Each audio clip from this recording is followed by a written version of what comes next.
Thanks very much, Stephen. It's great to see us all here coming out at your lunchtimes. I'll try and have a rattle through here. I'd like to actually thank Alistair McCann for coming out and setting up this stuff here. He knows an awful lot more about this stuff than I do, so I'm sure whenever I'm done, he'll be more than happy to answer your questions about this. Also, if you can't hear me, I'm starting to grumble a wee bit. It's got a cold, so. But either way, we'll try and fly through this, and we'll try and keep it a bit upbeat because if it's the end of the world in nuclear Armageddon, it's best to keep it light. So, with further ado, let's just all jump in. Excuse me. Right, now the Cold War is not something that instantly springs to mind when one considers archaeology in Northern Ireland. And for much of my career in archaeology, I've chased the remains of structures relating to conflict, primarily those with World War II, and there's plenty of that to be found. I think there's hundreds of features recorded in Defence Heritage Records and Historic Environment Division, and I'm confident there's many thousands more to be found. But Cold War is not really so much it springs to mind. If you think of this as something that happened somewhere else, now places like the ground-launched cruise missiles at Greenham Common, remember the whole peace camps and the women protesters, remember that, the big golf balls at RAF Fylingdales. But the potential battlefield for nuclear confrontation was global, and like it or not, we were on it.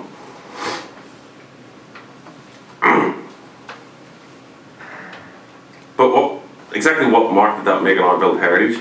Now I remember, it still sort of makes me embarrassed, having a rather heated standoff with a colleague at Queen's University Belfast during one of their afternoon talks, as she rather confidently stated that Northern Ireland was a Cold War backwater and had no part to play. I asked them if they'd ever been to any Cold War related sites in the north, and they were entirely taken aback that even such structures existed. And then again, I wasn't exactly sure they existed either, but that's not again there. I held my ground and stated confidently that they were, so I best to go out and have a look for them. So I decided to go out and have a look exactly what we had. But before we get jumped into the archaeology, let's just decide to have a look at how we got to the precipice of nuclear annihilation. I think that's a little bit of keeping it light. Now, the nuclear age was literally ushered in with a bang on the 16th of July 1945 with the explosion of the Trinity nuclear test at 29 minutes past 5 at Alamogordo, New Mexico. Nicknamed the Gadget, the bomb yielded the equivalent force of 22 kilotons of TNT. And the weapon was the product of the Manhattan Project, started in 1942 to develop and construct a nuclear fission bomb. Now, this involves splitting atoms of a nuclear core, creating two lighter atoms, and releasing energy in an uncontrolled chain reaction, resulting in a nuclear explosion, thus splitting the atom. The project was a massive undertaking, costing $2 billion and employing over 130,000 people. And even when it was finally tested, experts were unsure of exactly how large the explosion would be, even if it exploded at all. Others were also nervous that it would catastrophically ignite the Earth's atmosphere, but that didn't stop them setting it off. Now, two deliverable weapons were quickly produced and for use on targets in Japan. Little Boy was exploded over Hiroshima on the 6th of August 1945, and 3 days later, Fat Man was dropped in Nagasaki, and the loss of life was huge. And on the 15th of August, Japan announced its surrender, which was formally signed in Tokyo Bay on the 2nd of September 1945. Now, for 4 years, the US was the only atomic power, but this changed when the USSR set up its first nuclear device in 1949, followed by Britain in 1952, the French in 1960, and China in 1964. Now, not content with the unprecedented destructive power, the US pressed on under the leadership of Edward Teller to produce the hydrogen bomb, or thermonuclear bomb. Now, rather than splitting atoms like fission, the thermonuclear bombs used fusion, the power of the sun, to join isotopes of hydrogen to create helium, resulting in a massive release of energy. But this only happens at 50 million degrees centigrade, so you use an old-fashioned fission bomb as a trigger to start the fusion reaction. Now, the US exploded the first H-bomb, that's Ivy Mike, on the 1st of November 1952, releasing an earth-shattering 10.4 megatons, that's 450 times larger than the bomb dropped in Japan, with a fireball over 3 kilometers across. This was destruction of an altogether different magnitude. Disconcerting for the West, the Soviet Union exploded their first H-bomb less than a year later when Joe 4 was detonated on 12 August 1953. Now, it may have been smaller at around 400 kilotons, but it's like small, 400 kilotons, like that's nothing. But this system was manufactured in a deliverable form. It was not just a thermonuclear device like Ivy Mike, it was a thermonuclear weapon.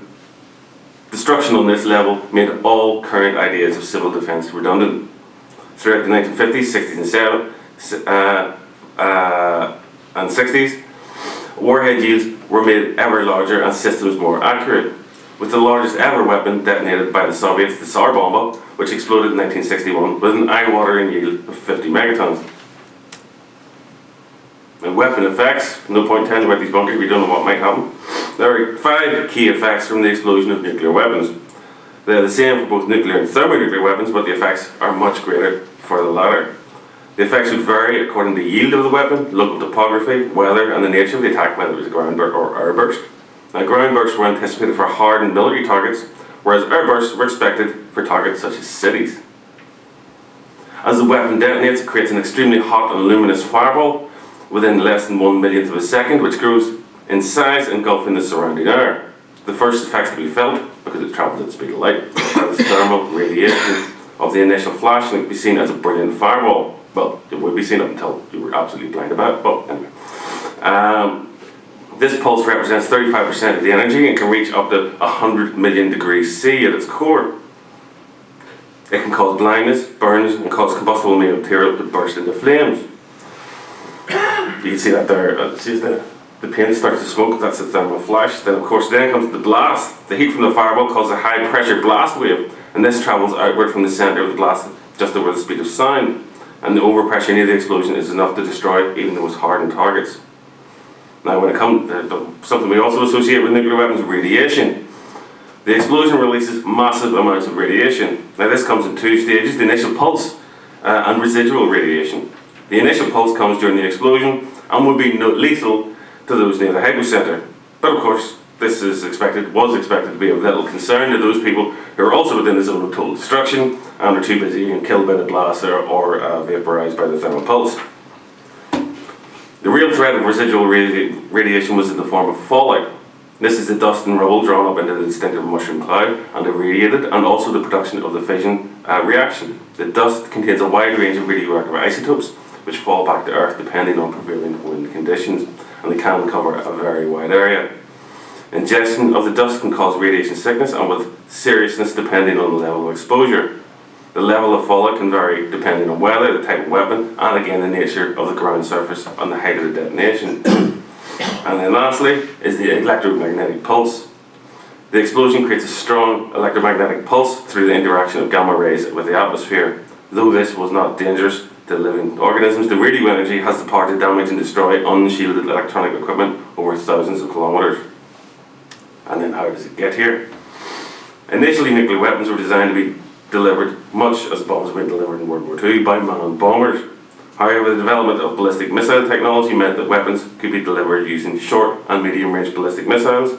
In 1959, the Soviets deployed the first intercontinental ballistic missile, quickly followed by the Americans. With time, improvements in range meant that any point on the planet could be targeted with nuclear weapons. The development of submarine-launched ballistic missiles in 1961 completed this nuclear triad of delivery systems. So what was the government going to do about all this? Were they going to stand back, or are they going to get in the game? Well, for the British it was very much get in the game. Now when we come to the UK, we didn't exactly have the huge resources of the United States of the USSR, but that wasn't going to stop them developing technology to keep them in the nuclear club. The first weapon was the free-fall Blue Danube in 1953, and though initially there was no aircraft built to fly it, the United Kingdom developed the RAF V-Force or V-bombers in the late 1950s to give the UK a credible aerial delivery system. Now how are you asking, how does this concern us in the north? Well, as you might guess, V-bomber forces and their bases became prime targets for preemptive strikes by the Soviets. Therefore, a series of dispersed airfields were developed from 1958 where armed bombers could be sent during times of tension.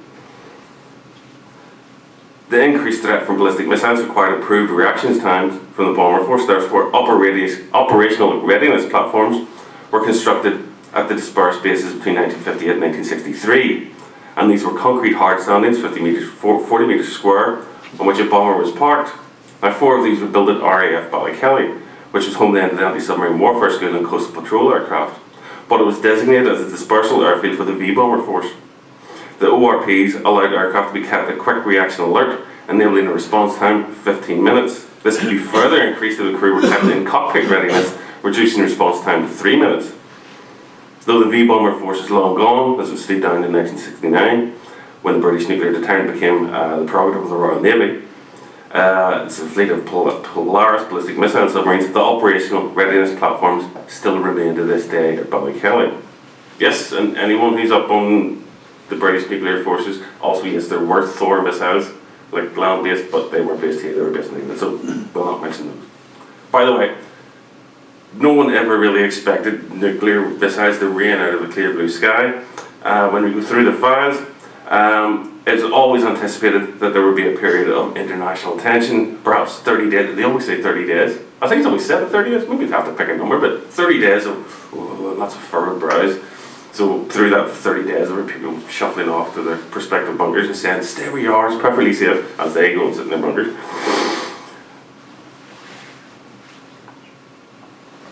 So therefore, after a period of international tension, perhaps 30 days, and even after hostilities started, there would be a period of conventional warfare before we thought there would be an escalation in the deployment of nuclear weapons. But it wasn't just the V-bomber forces that were here, there were also other passive defences, and for Northern Ireland that was development of radar. Now, Northern Ireland wasn't exactly at the cutting edge of NATO and Warsaw Pact brinkmanship, but it did have its part to play. Certainly it remained part of the radar network, which sought to protect the UK from Soviet air attack. One site was Castle Rock, a chain home radar site from World War II, and it remained as a readiness radar site in the UK western sector of the Western Air Defences. It remained in use until the 1950s, when it was replaced by a more modern radar site at Murlock Bay, County Antrim, and Killard Point, County Down. Now this one was opened in 1942 and retained its original array of transmitting and receiver towers. Well, it's big towers that you think of like Battle of Britain radars, that's what they look like. But the site was made up of a complex of transmitter and receiver sites with large steel antennae and wooden receiver towers. However, since the site closed in the 1950s, much has been removed, but we can still find evidence in the landscape. The three major outstanding structures are the transmitter block, built with brick and reinforced concrete and covered with earth. It has a transmitter room and an air-conditioned plant room. As a transmitter, equipment produces significant quantities of heat, and these sections of the ventilation ducts remain in situ. You can actually see the old ventilator all stuck on the inside. The standby set house remains, though new entrances have been cut to allow the storage of farm machinery. That's what you get a lot of these things, they get busy, the farmers reuse the buildings. And a large generating hall would have held a single diesel generator fed by a fuel storage tank in the adjoining room. And lastly, there's a substation which contained the electrical switchgear. Now, also dotted across the surrounding landscape are the transmitter tower bases and aerial halyard anchor blocks, hard to say, which were used to support the 100-metre tall steel transmission aerials. Now, as the radar system expanded during the 1950s, new radars were constructed under the rotor programme, and this one was in Murlock Bay, County Antrim. However, it had a very short operational lifespan, just 2 years, as it was closed in 1958. And now if you're a fan of big bunkers, bigger is better when it comes to bunkers apparently, you may well feel cheated, as in England the rotor radars tended to have large underground multi-level bunkers. Alas, not so here, as they built an above-ground R11 technical block and supporting buildings, which remain in good condition, though all the equipment has been stripped out and has been repurposed to agricultural use. Though undeniably not the prettiest structures, its significance was recognised when it was accorded listing by Historic Environment Division. Now, the Bishop's Court radar was established at RAF Bishop's Court as part of the rotor system in 1955-6. The site was also a joint air traffic control with responsibilities for both military and civilian aircraft. Now, an air defence radar was established in Killard Point, and an above-ground operations block in 1964. But in 1964, a large Type 84 height finding radars were built on the airfield itself. Now, the radar site at Killard Point was closed in 1978, but the facility at Bishop's Court remained and even received imposing reinforced concrete bunkers during the early 1980s as a programme of hardening to resist conventional and chemical attack. However, the site was closed by the end of the decade and put up for sale in 1991. Now, what's actually there now? The significant remains at Bishop's Court far more than actually even a killer point. But killer point actually remains the plinths for the height finding radars, but on Bishop's Court there's substantial remains including the transmitter building on which sat the Type 84 radar, this big radar dome that you would have seen going round and round circles. And even where structures have been removed, it's easy to spot their footprints on which, such as the distinctive circular footings for the HF200 height finding radars, which have been nodding away looking for planes. And even the ventilators remain inside the operations block. The ventilators actually, rather than actually have great big steel doors, their whole idea of protection against chemical attack was to keep the overpressure inside. So as long as the pressure was greater on the inside than the outside, nothing horrible would get it inside. That was the plan anyway. But all those ventilators are all still in situ. Indeed, it's safe to say that apart from the removal of equipment, much of the site remains in relatively good condition. Well, for a site that's been abandoned for 30 years, but it's in good condition. Inside, there's still the remains of the ventilators, filtration plant, and everything else. It's just all the equipment's been removed. It's NATO moved from a policy of mutually assured destruction, which is a fantastic term, to that of flexible response with the possibility of conventional attack by the Soviets with standoff weapons. There was a period during the 1960s and 80s when a program of hardening commenced with the construction of protected concrete buildings designed to resist conventional and chemical attack. Now, intriguingly, online sources suggest that during the hardening of the site, there were a large number of concrete bunkers disguised as small hills. Now, I haven't came across them, I wish I had. But there is a large and heavily built control and reporting post, which has now been converted into the Bishop's Court Race Circuit Clubhouse. Its thick blast shelters and steel doors quickly betray its former purpose, and inside there's small details like a Faraday shielded room, which is used to protect sensitive electronic equipment from the electromagnetic pulse generated by nuclear explosions. And also sitting on a hill to the west of the CRP is what I think is a radio telegraph building, but the entrance is sealed. That's that one on the right there, and that's about as much as I know. It's pretty blocked up. Here's what's familiar to almost everyone who's ever travelled past Sprucefield knows this building.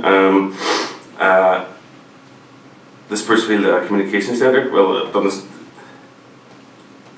For communications, the UK was covered by a network of emergency communications based on microwave towers. I might have seen sources noting the location of 6 of these in Northern Ireland. I only came across one, and that's this familiar post at Sprucefield, just outside Lisburn.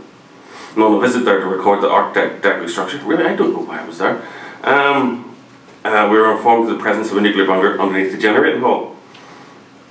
And it was then accommodating, it was at the time when we were brought down, it was accommodating the site's resident snooker table and had an emergency exit tunnel out under the car park.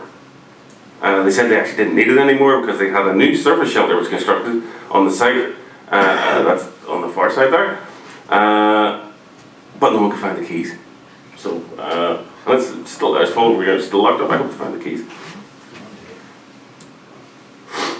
Now, aside from all the high-tech wizardry of the radar network, there was still a role for the human Mark I eyeball, and these were the eyes of the Royal Observer Corps, following on from their role as volunteer spotters of enemy aircraft in World War II.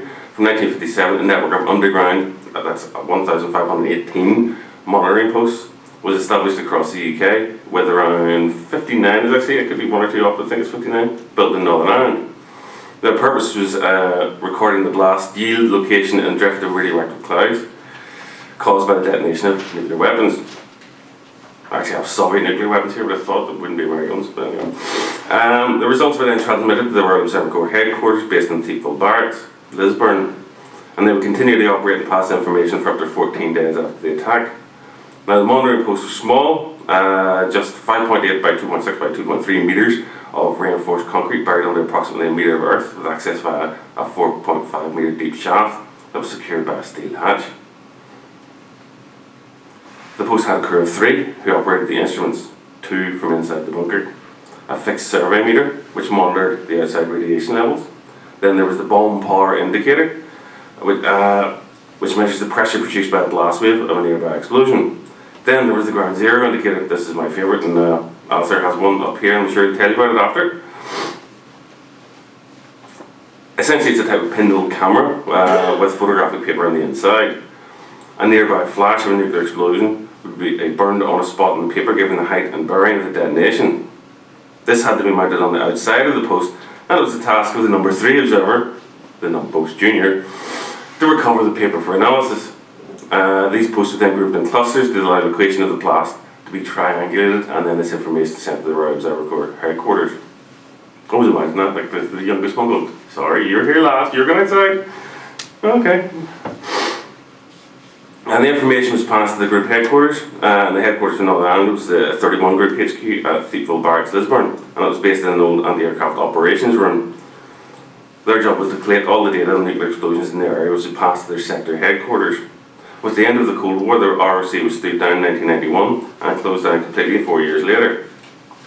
Now, in Northern Ireland, there's been a remarkable level of survival with possibly 60% remaining. Indeed, two and possibly soon a third have been renovated. This is Alice's number 45 post at Portadown, which is a Cold War museum. I recommend anyone to go and see it when you get a chance. They've been converted into museums. However, the excellent sightlines of the ROC posts have also made their locations ideal for telecoms masts, and many have been removed to make way for mobile phone towers. Now, the Group HQ remains in good condition in Thiepval with its original radio mast, though the last time I heard it, it's been used for document storage. That was a while ago, so it could have changed since.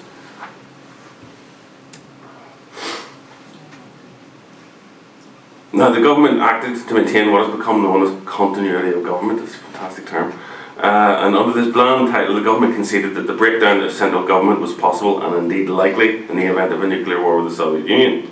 Now, the government developed a network of war rooms in the early 1950s, which would have provided shelter for a regional commissioner and a staff of about 50 civil servants, scientific advisors, and representatives of the emergencies and security services. For Belfast, this facility was built in the leafy, well-to-do suburbs of Mount Eden Park outside Belfast, protected by walls 1 to 1.5 metres thick, providing a protection factor of 400 to outside radiation. That's when the inside person received only 1/400th of the radiation to someone standing on the outside. Clearly, being inside was much better than being outside. Well, so it seemed, but we'll get that in a minute. The split-level facility has a central map room around which there were offices, telephone exchanges, domestic facilities like dormitories, male and female, no cohabiting in the nuclear war, and a canteen and toilets, and a large plant room which has generators and air filtration system.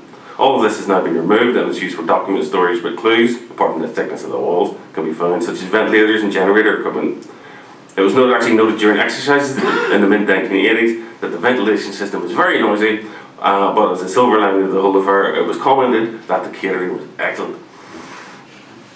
A few years later, a supporting system of sub-regional offices were also built around Belfast, possibly 6, though only know of 2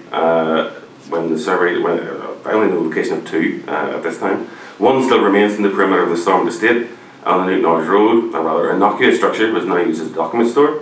And the second was in the Feldon Government Training Centre off the Mill Road in Newton Abbey. This was noted by volunteers during the Defence Heritage Project, recorded as DHP 199, and it survived in a closed-up condition until recently, when it was demolished to make way for housing development. Though for these sites, their utility was negated almost as soon as the concrete was dry, as the Soviets went and developed thermonuclear weapons. The war room was designed at a time when the atomic weapons, such as those were used at Nagasaki and Hiroshima. Now, as you can see here, with a similar yield, the war room clearly served a purpose, where it's marked in red, as it's well outside the affected areas. Even when we make the attack an airburst, which would slightly increase the footprint of the explosion, the Belfast war room was within an area of light damage and was reasonably expected to be able to function. However, matters changed dramatically when we overlaid the effect of a 1 megaton airburst weapon. It doesn't take a genius to figure out that the Belfast network of bunkers was entirely redundant. As you can see, it's well within the primary blast zone. Even if the structure survived, which would be questionable, it would have been surrounded by a devastated landscape of rubble and fires and high levels of radiation, making it impossible to influence or direct any level of recovery. In the later years of the Cold War, the bunker at Mount Eden was relegated to the role of training, but it would not have been manned in the event of war. As you would expect, this situation had to be addressed, therefore under a programme of regional seats of governments were established to provide for larger numbers of staff being distributed away from likely targets. Now, what were the likely targets?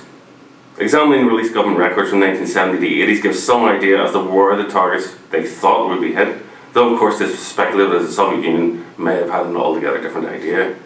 In 1980 it was suggested that only Belfast was the target of a possibly 3 megaton nuclear warhead detonated at an optimum height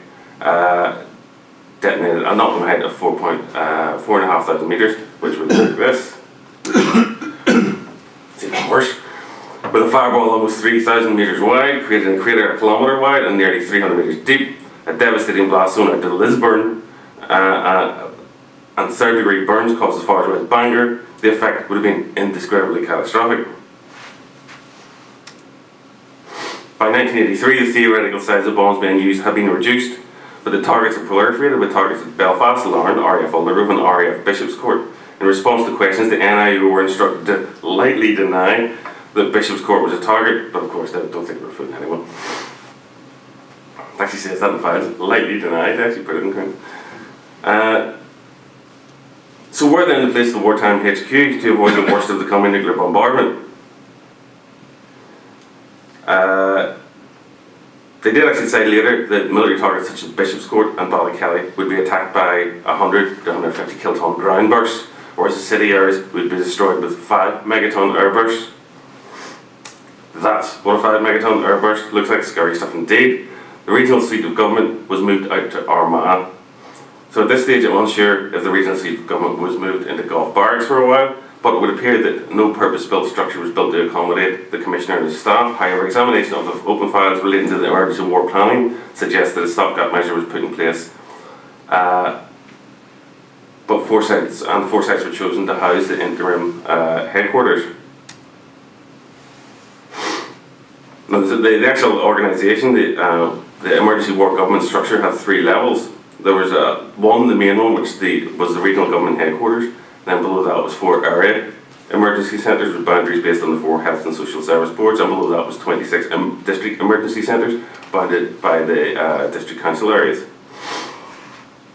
Now, the regional government headquarters was the principal emergency government body, and it was appointed under a commissioner, and this was to provide the highest level of regional control with powers to regulate all goods and services in Northern Ireland, whether publicly or privately owned, to establish priorities as to the task and allocation of essential supplies, and direct the use of all resources, including manpower. Essentially, what was left they owned.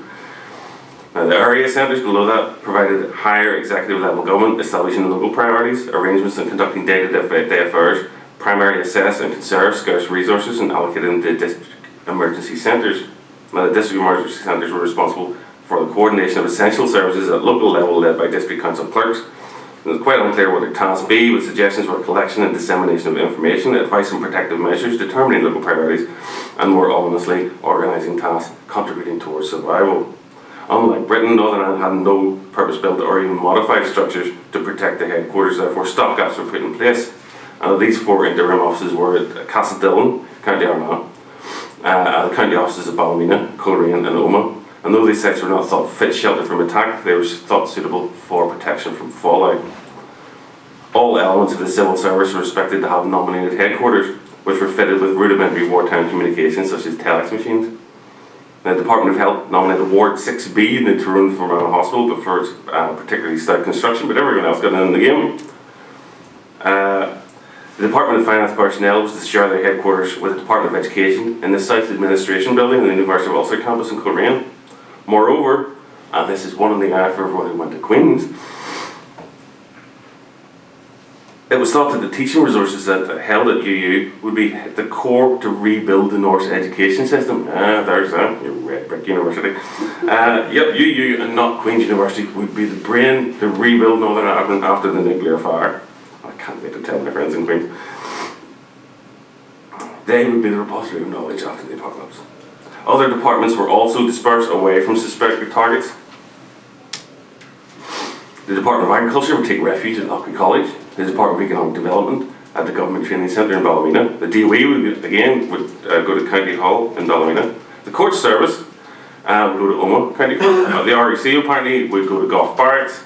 The BT would go to the Portadown Telephone Exchange, and the NIE had a centre at the Tandegree Electricity Station. And Valuation and Lands would go to County Hall in Coleraine. Strangely though, it never actually got mentioned, but you see it in the sideways, it mentioned a secure, during when they're doing exercises, it was mentioned a secure communication site appears to be sited under the Stormont House Annex, which currently sits beside the Speaker's House in Stormont Estate. Though I haven't came across anywhere where the Army HQ was, it has been suggested to me that it was at Golf Barracks and a reinforced barrack block. There was actually mention of it earlier being based at Seatville, but one of the terms they used was don't put your eggs all in one basket, so I think they decided that was a bad idea. Nevertheless, it was recognised during the early 1980s that Northern Ireland lagged far behind Britain when it came to nuclear preparedness. And it was noted in one document that preparedness was many years away, if ever. Therefore, plans were drawn up to construct 3 purpose-built emergency headquarters. The first and largest would house the regional government headquarters, a Northern Area Emergency Centre, Woodside Road, Ballymena, with 225 staff. The Eastern and Southern Area Emergency Centres at Carn Industrial Estate, Gavin, with 145 staff. And the regional government headquarters reserve and Western Area Emergency Centre at Arveley, Omagh, with 110 staff. Each was be equipped to provide a protected environment for 30 days, and they were rated to withstand the blast and overpressure of 5 pounds per square inch and gave a radiation protective factor of 400. They could also withstand conventional attack, 300 pounds of TNT at 6 metres and 1,000 pounds at 25 metres, and they could filter air for 30 days, and the bunker's overpressure system combined with door seals was designed to keep chemical contaminants out.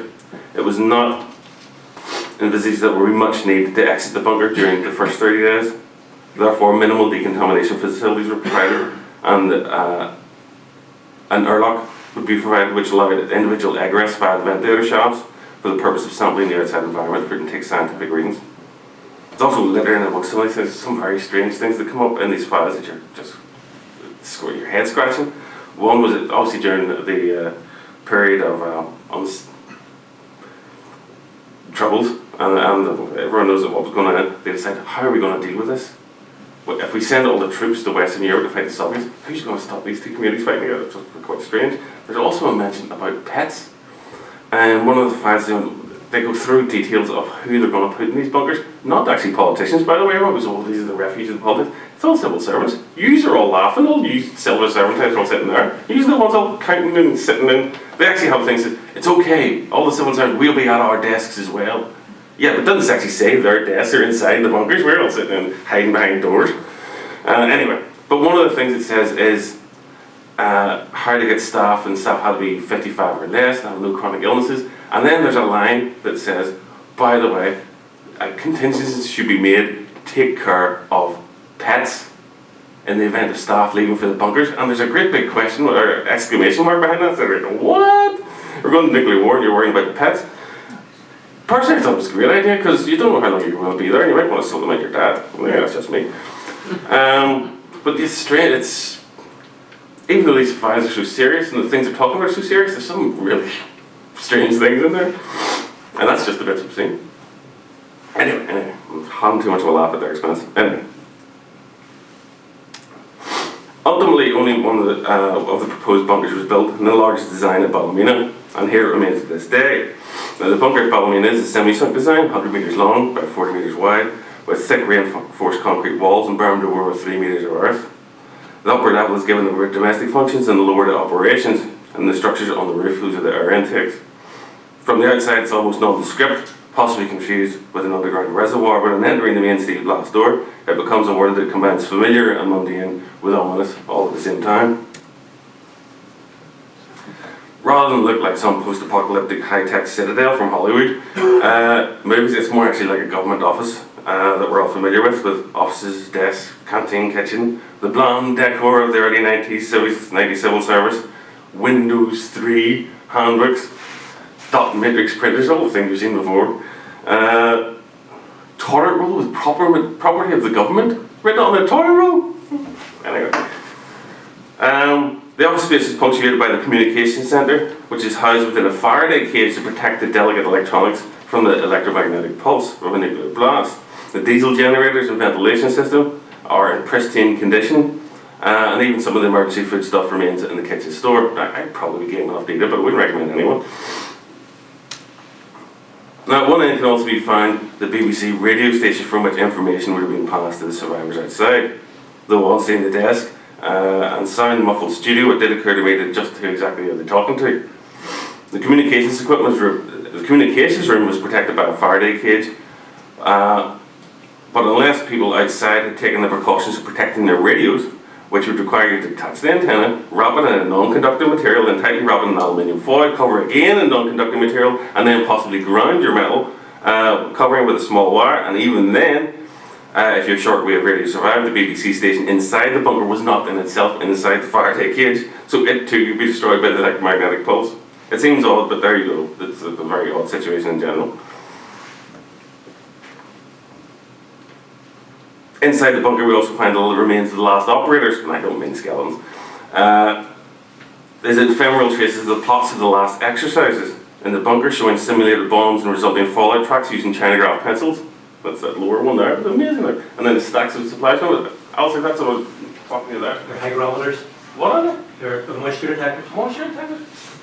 Middle ones are dosimeter chargers, and then top right, or top left, sorry, is the little tins of dosimeters for detecting your fault, basically how much radiation you've been exposed to. And then along front is the chargers for them, the old style ones from the 50s, and then the box at the very, very back is the ones from the late 80s, replacements. 100 value cell battery. Surprisingly, I have that box actually. Which is it's in the Australian Society. what I actually I'd love to do is actually try and get there's a UK warning and monitoring organisation. There's a UK, one of their maps that was actually plotted under here. There's like Preston's getting nuked and so, and they're all still there.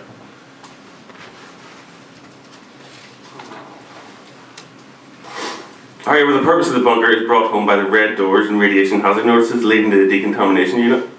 That's just below the access ladder, the small hatch, where certain staff could exit the bunker during its 30-day post-attack phase to take samples in scientific readings. It has to be remembered that it was never intended for people to leave in the 30 days when it's buttoned up. So they always talk about reorganisation and restructuring. They're talking to no one, they're not going outside for 30 days. And they also actually, when you go through it, they had plans for the regional centres below that and the district centres below that. They made no provision for the actual, so you have, at best, you'd have all the civil servants go, well, we could do this, we could do that, we could do this, but then there's no hands below to do anything, so there's lots of people talking about doing things, but actually nothing would get done because they never did any work on the district centres, based on the district councils. So, really, it never ever really caught up to anything close to what was happening in Britain.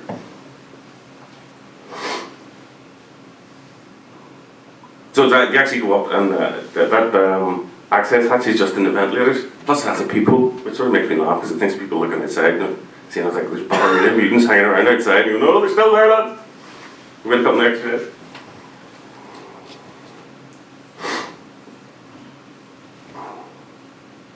That's an odd experience to be inside the bunker, but the best way to describe it is like being inside a submarine on land. But without doubt, it's an ugly structure. But it encapsulates the brutalist pragmatism of the Cold War period, and as such is a hugely important piece of our built heritage. Now, the Ballymena bunker is the only building of its like on this island, the only building, and to reflect its importance, the building was given statutory protection when it was scheduled by the Historic Environment Division. There is nothing like it. It was actually in the UK, it was the last of 3 purpose-built bunkers, so there's nothing like this, and hopefully there'll never be anything like it again, but it is, without question, what you can say is unique. So there we go, we'll whiz through the archaeology of something which I think we're all glad didn't occur. Now, working through the archaeology is possibly all we can do at the minute, because it's such recent history that most of the documents, many documents, I don't know, it's most or many, are still closed and may well remain so for some time. It's actually what one conflict archaeologist from England called we're in like a prehistory of the Cold War, because if you can't write the history of most of the documents you can't see for 25 years or 50 years or 75 years, then you might get a history. Now, what we've got to do is work with what we have, which is the archaeology. So, though the Cold War seemed like a distant memory, it happened in Berlin or Cuba or somewhere else, I hope that by what we've talked about today, we said it definitely made a unique and undeniable mark on the historic landscape in Northern Ireland. Thanks very much.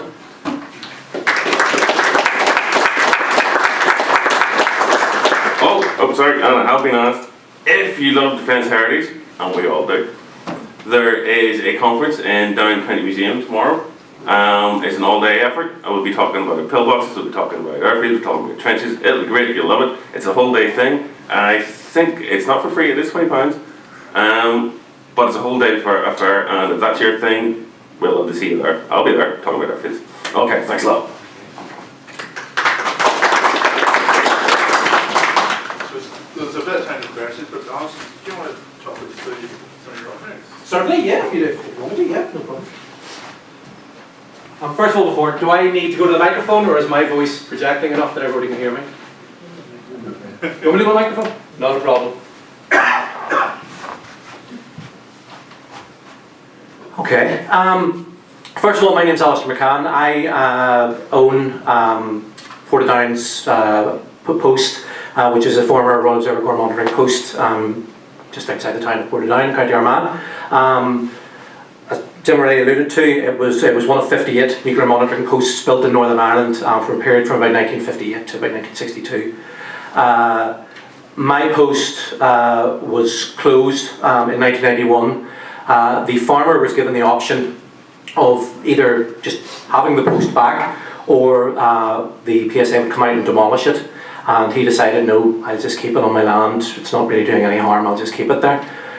So around about 2007, I had discovered my grandfather during the Second World War had served in the original iteration of the Royal Observatory Corps in Edinburgh when he was at veterinary college. So I began researching who the Royal Observatory Corps were, did they do anything in Northern Ireland, and then discovered yes, they had built these nuclear bunkers.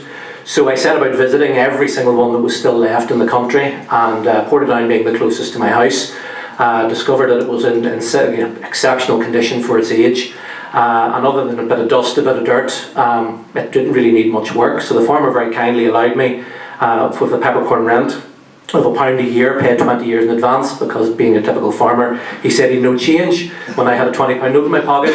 So I have it for 20 years whether I want it or not. So it's actually our 10-year anniversary next year. So period then, 3 or 4 months, just getting the post to a sort of condition that we could then open it to the public.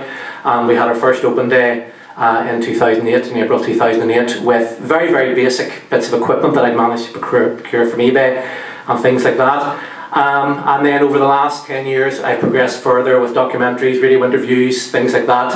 I now have every single piece of equipment that the Royal Observatory Corps have used, including a massive paperwork library. Basically the entire history of the Royal Observatory Corps in Northern Ireland has been my goal, to try to get that into one singular location. And that, as well as helping out with a display at the Ulster Aviation Society as well. We have 2 fantastic sites. So the basic equipment, Jim said earlier on about the ground zero indicator. Now that is probably their main piece of equipment. Obviously when the nuclear explosion goes off, we have this blast wave, we have this flash. So the ground zero indicator, actually I'll bring it up and hold it up.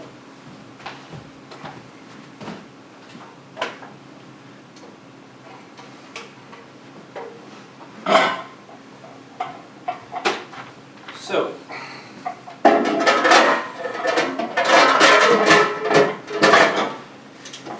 it is essentially a pinhole camera, a shadowgraph.